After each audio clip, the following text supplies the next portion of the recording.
মহাভারত স্বয়ংসম্পূর্ণ এই মহাকাব্যে যেমন আছে অধর্মের উপর ধর্মের বিজয়গাথা, তেমনই আছে জীবন দর্শনের মহাশিক্ষা, যা পৌরাণিক হয়েও চিরনতুন, যা আমাদের শেখায় জীবনে নিষ্কাম কর্মের মাহাত্ম্য। মহর্ষি বেদব্যাস দ্বারা রচিত এই মহাকাব্যের কিছু জানা অজানা কাহিনী শ্রোতাদের সামনে তুলে ধরাই হলো আমাদের এই ছোট্ট প্রচেষ্টার উদ্দেশ্য। আগের পর্ব সরসজ্জায় মহামহিম ভীষ্মতে যা শুনেছেন তা একবার ছোট্ট করে মনে করিয়ে দিই। যুদ্ধের নবম দিনে মহাসংহার মূর্তি ধারণ করলেন ভীষ্ম। এবার যে তার মুক্তির সময় এসেছে। তার পরাক্রমে ব্যথিত হয়ে রাত্রিকালে ভীষ্মের সকাশে এলেন যুধিষ্ঠির সহ পাণ্ডবগণ। ভীষ্ম নিজের পতনের উপায় বলে দিলেন পাণ্ডবদের। পাঞ্চাল কুমার শিখণ্ডীকে অগ্রবর্তী করে অর্জুন যুদ্ধ আরম্ভ করলেন। দেবী অম্বার পুনর্জন্ম শিখণ্ডীকে দেখে অস্ত্র ত্যাগ করে দাঁড়ালেন ভীষ্ম। অর্জুনের ষড়জাল তাকে বিদ্ধ ও ভূপতিত করল। সরসজ্জায় শুয়ে সূর্যের উত্তরায়ণের প্রতীক্ষা করতে করতে দুর্যোধনকে সন্ধির জন্য অন্তিমবার অনুরোধ করলেন ভীষ্ম। দুর্যোধন নীরব রইলেন। তারপর কি হলো? সরসজ্জায় একায় শায়িত আছেন মহামহিম ভীষ্ম। যুদ্ধের প্রাঙ্গণ এখন শান্ত। নক্ষত্রখচিত আকাশের নিচে শায়িত কুরুবৃদ্ধের চারিদিকে পরিখা খনন করিয়ে দেওয়া হয়েছে। কৌরব বা পাণ্ডবগণ কেউই নেই। সকলেই যে যার শিবিরে ফিরে গেছেন। কেবল মশাল হাতেই কিছু সেবক আর প্রহরী মৃত্যু পথযাত্রী ভীষ্মের রক্ষণ করছে। কাল পুনরায় আরও এক রক্তক্ষয়ী সংগ্রাম আরম্ভ হবে। আত্মীয়, পুত্র, পৌত্র, ভ্রাতা একে অপরের বিরুদ্ধে পুনরায় শানিত অস্ত্র নিক্ষেপ করবে। কিছুই করতে পারলেন না তিনি। বিনিদ্র বৃদ্ধ ভীষ্মের মনে একে একে উদয় হয়ে চলল সকল ঘটনা। এই তো কিছুদিন আগেই তিনি দেবব্রত থেকে ভীষ্ম হলেন। তারপর কাশী রাজ্যে সেই স্বয়ম্বর, দেবী অম্বার অভিসম্পাত, জন্মালো ধৃতরাষ্ট্র, পাণ্ডু আর বিদুর। আর তারপর এলো পাণ্ডব আর কৌরবগণ। চোখের সামনে সেই বালকগুলিকে বড় হতে দেখলেন তিনি। আর সেই বালক বৃন্দ আজ একে অপরের হত্যা করতে উদ্যত। হায় অভিশপ্ত জীবন! পিতার আশীর্বাদ যে এইভাবে অভিসম্পাত হয়ে দাঁড়াবে তা তিনি বুঝতেও পারেননি। তিনি নিজেও কি কম ভুল সিদ্ধান্ত নিয়েছেন? হয়তো অন্যভাবে যদি তিনি নিজের সিদ্ধান্ত নিতেন আজ এই সংগ্রাম হতো না। উত্তরায়ণের প্রতীক্ষা করেন বৃদ্ধ পিতামহ ভীষ্ম আর নিজের কর্মের আত্মসমালোচনা করেন। মহামহিম, যদি আজ্ঞা হয় আমি কি কিছুক্ষণ আপনার সাথে আলোচনা করতে পারি? সহসা এক নম্র অথচ গম্ভীর কণ্ঠস্বর শুনে চিন্তাজাল ছিন্ন করে বেরিয়ে আসেন ভীষ্ম। এসো অঙ্গরাজ, এসো পুত্র, তোমারই অপেক্ষায় ছিলাম, হাস্যমুখে বললেন ভীষ্ম। আমার প্রতীক্ষা করছিলেন আপনি? বিস্মিত হন কর্ণ। আপনি জানতেন আমি আসব? সকলেই তাদের পিতামহকে অন্তিমবার দর্শন করে গেল পুত্র, বললেন ভীষ্ম। জ্যেষ্ঠ কৌন্তেয় বা বাকি থাকে কেন? তুমি ধর্মজ্ঞাতা, তোমাকে যে আসতেই হতো বৎস। কি কি বললেন আপনি মহামহিম? আপনি আপনি জানেন আমার প্রকৃত পরিচয়? বিস্ময়ের রেশ কাটতেই চায় না কর্ণের। কিন্তু আমার এই পরিচয় তো ভগবান সূর্যদেব আর মাতা কুন্তী ছাড়া কেউই জানেন না। হ্যাঁ, আর জানেন বাসুদেব। এরাই কি আপনাকে বলেছেন মহামহিম? না পুত্র, কেউই আমাকে কিছুই বলেননি, শান্ত স্বরে বললেন ভীষ্ম। অগ্নির স্বভাব এমনই যে তাকে ভস্ম দ্বারা আচ্ছাদিত করলেও তার তেজ প্রকাশ পায়। তোমাকে প্রথম দিন দেখেই আমি সন্দেহ করেছিলাম যে তুমি সুতপুত্র নয়, তুমি দৈবী তেজের অধিকারী। তারপর থেকে আমি তোমাকে খুব ভালোভাবে পর্যবেক্ষণ করেছি। কুন্তীর মুখের ভাবও আমি লক্ষ্য করেছি পুত্র। ভুলে যেও না যে আমিও গঙ্গাপুত্র, কিছু দৈবী ক্ষমতা আমারও আছে।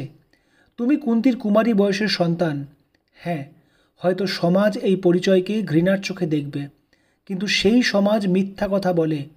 কিছুদিন আগে হলেও আমিও হয়তো এই সিদ্ধান্তই নিতাম, কিন্তু না। বাসুদেব আমাকে যে দিব্য জ্ঞান প্রদান করেছেন তাতে আমি বুঝতে পেরেছি পুত্র যে আমাদের বিশ্বাস কতটা ভুল।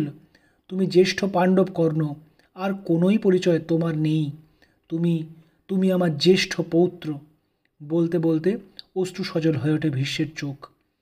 কিন্তু পিতামহ, আপনি আমাকে পৌত্র হিসাবে মেনে নিলেও যে সমাজ আমাকে মানবে না, তারা আমাকে তথা মাতা কুন্তীর চরিত্রকে কালিমালিপ্ত করবে। আমি অধিরথ পুত্র, রাধেয় কর্ণই থাকতে চাই, বললেন কর্ণ। ধিক সেই সমাজকে যারা কর্মের চেয়ে জন্মকে প্রাধান্য দেয়। তবে এ ব্যবস্থা বেশি দিন থাকবে না। আজ সেই সন্ধিক্ষণ পুত্র।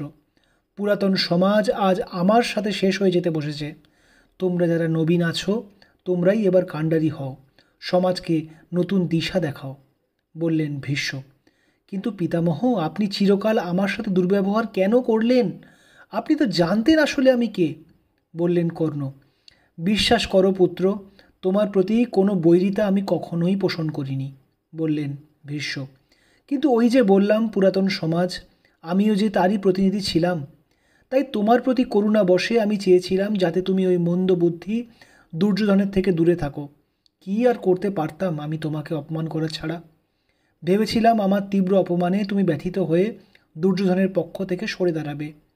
কিন্তু হায় আমার মূর্খতা! তখন যদি আমি আমার নিজের জীর্ণ সংস্কার ছুঁড়ে ফেলে সকলকে তোমার প্রকৃত পরিচয় জানিয়ে দিতে পারতাম, তাহলে আজ আর এই বিধ্বংসী সংগ্রাম উপস্থিত হতো না। আমার সিদ্ধান্তের উপর কেউই কোনো বাক্য বলতে সাহস করতো না। কিন্তু মূর্খ আমি সেই মহাভুল করে বসলাম। আরও অগণিত কতই না ভুল করেছি আমি। সেই ভুলের শাস্তি আজ এক একটি তীর হয়ে আমার শরীরে প্রবেশ করেছে পুত্র। অবশ্য তার জন্য আমার খেদ নেই। কিন্তু তুমি আমার অপরাধ মার্জনা করো বৎস।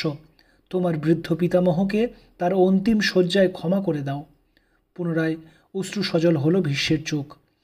এ কি বলছেন আপনি পিতামহ? ব্যথিত হয়ে পড়েন কর্ণ। আপনার বলা প্রতিটি বাক্যকে আমি গুরুর নির্দেশ হিসাবেই মেনে নিয়েছি। হয়তো কখনো কোনো কটু বাক্য বলে ফেলেছি আপনাকে, কিন্তু তা সম্পূর্ণ অজ্ঞানতার বশে। আমাকে ক্ষমা করুন আপনি হে পিতামহ। আদেশ করুন আমাকে কি করতে হবে এবার। সত্যই যদি আমার আদেশ পালন করতে চাও পুত্র, বললেন ভীষ্ম, তাহলে আজ তুমি পাণ্ডব পক্ষে যোগদান করো।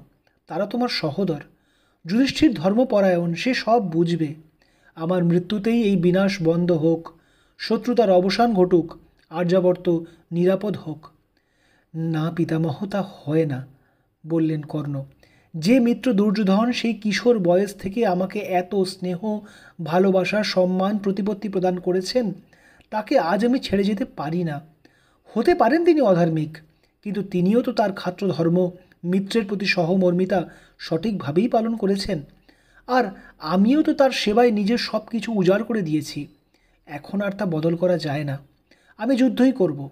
ধনঞ্জয়ের সাথে যুদ্ধ করে মুক্তি লাভই হবে আমার পরম প্রাপ্তি। বেশ, যখন তুমি এই চাও তবে তাই হোক, বললেন ভীষ্ম। তুমি ধর্মজ্ঞ, দানী ব্যক্তি। শৌর্যে তুমি বাসুদেব আর অর্জুনের সমকক্ষ। কেবল ভাগ্যের তাড়নায় আজ তুমি কুসঙ্গে পতিত হয়েছ। কেবল এইটুকুই বলবো পুত্র, নিজের আক্রোশ ত্যাগ করো, মোহ এবং অহংকার ত্যাগ করো। ক্ষাত্রধর্ম অবলম্বন করে স্বর্গ কামনায় যুদ্ধ করো। ধর্মযুদ্ধ বিনা ক্ষত্রিয়ের কাছে মঙ্গলকারক আর কিছুই নেই। কিন্তু আমার আশা আর পূর্ণ হলো না। দুই পক্ষের শান্তি আর সম্ভব নয়। এখন তুমি এসো বৎস। বিজয় হওয়ার আশীর্বাদ আমি তোমাকে দিতে পারবো না। তুমি নিজেও যুদ্ধফল জানো। তোমার অক্ষয় স্বর্গলাভ হোক। নিশ্চুপ হলেন ভীষ্ম। কর্ণ এবার অশ্রু সজল চক্ষে পুনরায় ভীষ্মকে প্রণাম করে ধীরে ধীরে ফিরে চললেন শিবিরে। আজ তার মনেও প্রগাঢ় প্রশান্তি। তাঁরও মুক্তির সময় এবার আসন্ন। পিতামহ তাকে জ্যেষ্ঠ পৌত্র বলেছেন, তার শৌর্যের প্রশংসা করেছেন। কর্ণ আজ সুখী। এবার যে কর্ম তাকে সম্পাদন করতে হবে তা তিনি করবেন। বাসুদেব ঠিকই বলেছেন, কর্মণ্যেবাধিকারস্তে মা ফলেষু কদাচন। পরদিন যুদ্ধের প্রারম্ভের সময় বর্ম অস্ত্রে ভূষিত হয়ে কৌরব পক্ষে যোগদান করলেন অঙ্গরাজ কর্ণ। তাকে দেখে কৌরবগণ উল্লাস প্রকাশ করল। মহামহিমের পতনের ফলে যে মহাভয় উপস্থিত হয়েছিল কর্ণের আগমনে, তা অনেকটাই প্রশমিত হল। দুর্যোধন নিজের মিত্রকে আলিঙ্গন করে বললেন, এসো মিত্র, এসো। এতদিন তোমারই অপেক্ষায় ছিলাম আমি। পিতামহ আজ আর আমাদের সর্বাধিনায়ক নন। তিনি এতদিন সিংহ বিক্রমে যুদ্ধ করেছেন, কিন্তু ওই পাণ্ডবদের কোনোই ক্ষতি সাধন করতে পারেননি। ওই নীচ পাণ্ডবগণ পিতামহকে ছলনা করে নিপাতিত করেছে। কিন্তু সেসব যাক, এখন তুমি আছো আমার সাথে, গুরুদেব আছেন। সকলে মিলে আমরা পিতামহের অসমাপ্ত কর্ম সমাধা করব। এসো। নিশ্চয়ই মিত্র, নিশ্চয়ই, বললেন কর্ণ। কিন্তু মহামহিমের পতনের পর আমাদের একজন সর্বাধিনায়কের প্রয়োজন। তুমি এক মহাবীরকে সেই পদের দায়ভার অর্পণ করো। তারপর আমরা মহাপরাক্রমে যুদ্ধ আরম্ভ করব। নিশ্চিন্ত থাকো মিত্র, মহামহিম যে উপায়ে কুরু সৈন্যের রক্ষণ করতেন আমিও সেইরূপই করব। হয় পাণ্ডবদের বিজয় করে যশস্বী হব, নয় নিজে নিহত হয়ে স্বর্গারোহণ করব। আমৃত্যু তোমার সেবায় যুদ্ধ করব আমি। উত্তম মিত্র, অতি উত্তম, উৎফুল্ল দুর্যোধন বললেন। কিন্তু এখন তুমিই বলো, কাকে আমরা সর্বাধিনায়ক রূপে নিযুক্ত করতে পারি? দেখো, আমাদের পক্ষে বহু বীর চূড়ামণি উপস্থিত আছেন, কিন্তু তারা একে অপরের প্রতিস্পর্ধা করেন। এদের মধ্যে যে কোনো একজনকে সর্বাধিনায়ক নিযুক্ত করলে বাকিরা তার আদেশ নাও মানতে পারেন। আমার মতে গুরুদেব দ্রোণই সর্বাধিনায়ক হওয়ার উপযুক্ত। তিনি প্রাজ্ঞ, যুদ্ধ নিপুণ এবং সর্বোপরি তিনি শিক্ষক। তাকে সর্বাধিনায়ক নিযুক্ত করলে সকলেই তার আদেশ মান্য করবেন, বললেন কর্ণ। উত্তম প্রস্তাব অঙ্গরাজ। এই বলে দুর্যোধন গুরু দ্রোণকে কুরু সৈন্যের সর্বাধিনায়ক নিযুক্ত করলেন। সর্বাধিনায়ক পদে অভিষিক্ত হয়ে দ্রোণাচার্য এবার দুর্যোধনকে বললেন, যে পদ স্বয়ং কুরুশ্রেষ্ঠ ভীষ্ম অলঙ্কৃত করতেন তা তুমি আমাকে দিয়ে আমার সম্মান আরও বৃদ্ধি করেছ। বলো দুর্যোধন, তোমার কী অভীষ্ট? গুরুদেব, আমার অভীষ্ট একটিই মাত্র, বললেন দুর্যোধন। আপনি ওই যুধিষ্ঠিরকে জীবিত অবস্থায় বন্দি করে আমার কাছে নিয়ে আসুন। পুত্র দুর্যোধন, হাস্যমুখে বললেন দ্রোণ, আমি পাণ্ডবদের হত্যা করতে পারি এ হয়তো তুমি অসম্ভব মনে করো, অথবা তুমি যুধিষ্ঠিরকে তার রাজ্যাংশ ফিরিয়ে দিতে চাও। তোমার শত্রু হয়েও যুধিষ্ঠিরের প্রতি কোনো বৈরী ভাব তুমি প্রদর্শন করলে না, তার প্রাণ রক্ষা করতে বললে। ধন্য যুধিষ্ঠির, সে সত্যই অজাতশত্রু। না গুরুদেব, পাণ্ডবদের রাজ্য ফিরিয়ে দেওয়ার কোনোই অভীষ্ট আমার নেই, বললেন দুর্যোধন। আমি কেবল যুধিষ্ঠিরকে বন্দি করতে চাই, যাতে তাকে পুনরায় দূত ক্রীড়ায় পরাস্ত করে বনবাসে প্রেরণ করতে পারি। তাহলে তার ভ্রাতারাও তার অনুগামী হবে, আর এই জয় দীর্ঘকাল স্থায়ী হবে। তাই যুধিষ্ঠিরকে আমি বধ করতে চাই না। ধর্মযুদ্ধের প্রাঙ্গণে দাঁড়িয়েও দুর্যোধনের মনের এই কুটিলতা বুঝতে পেরে অপ্রসন্ন হলেন দ্রোণ। তাই তিনিও বাকপটুতার সাহায্য নিয়ে বললেন, বেশ, যুদ্ধকালে যদি অর্জুন যুধিষ্ঠিরকে রক্ষা না করে তাহলে আমি অবশ্যই তোমার অভিপ্রায় সিদ্ধ করব। অর্জুন আমার শিষ্য, সে পরাক্রমী, পাশুপতধারী, তাছাড়া অন্যান্য দৈব অস্ত্রেও সে বলীয়ান। বাসুদেব তার সারথি। কৃষ্ণার্জুনকে পরাস্ত করতে পারে এমন যোদ্ধা ত্রিলোকে নেই। তুমি যদি অর্জুনকে যুধিষ্ঠিরের থেকে সরিয়ে নিয়ে যেতে পারো তাহলে মনে করো যুধিষ্ঠির আমাদের বন্দী হয়েছেন। গুরুদেবের বাকচাতুর্য বুঝতে পারলেন না ধার্তরাষ্ট্রগণ। উৎফুল্ল হয়ে সৈন্যদলের মধ্যে দ্রোণের মন্ত্রণা ঘোষণা করে দিলেন তারা। যথারীতি গুপ্তচরের মাধ্যমে সেই সংবাদ পাণ্ডব শিবিরেও পৌঁছালো। গুপ্তচরের থেকে সংবাদ পেয়ে যুধিষ্ঠির অর্জুনকে বললেন, অনুজ, তুমি শুনলে গুরুদেব কি অভিপ্রায় করেছেন? অতএব তুমি আমার সাথে থেকেই যুদ্ধ করো, যাতে দুর্যোধন আমাকে বন্দী না করতে পারে। জ্যেষ্ঠ ভ্রাতা, আপনি নিশ্চিন্ত থাকুন, আমি আপনাকে কখনোই পরিত্যাগ করে যাব না, বললেন অর্জুন। গুরুদেবকে বধ করা আমার কাছে মহাপাপ, তেমনি আপনাকে একাকী রেখে অন্যত্র যুদ্ধ করতে যাওয়াও আমার কাছে অকর্তব্য। সেই দিন গুরু দ্রোণের নেতৃত্বে কুরুবীরগণ মহাযুদ্ধ করলেন, কিন্তু অর্জুনের পরাক্রমে কেউই যুধিষ্ঠিরের কাছে আসতে পারলেন না। অর্জুনের ষড়জালে চরাচর অন্ধকার হয়ে গেল, সূর্যাস্ত হলো। সেই দিনের মতো কুরুক্ষেত্রের যুদ্ধের অন্ত হলো। দুর্যোধন ব্যথিত হৃদয়ে গুরু দ্রোণকে বললেন, গুরুদেব, আজ এই যুদ্ধের 11 দিন অতিক্রান্ত হয়ে গেল, কিন্তু যুধিষ্ঠিরকে আমরা বন্দী করতে পারলাম না। আপনি সত্বর কিছু উপায় করুন।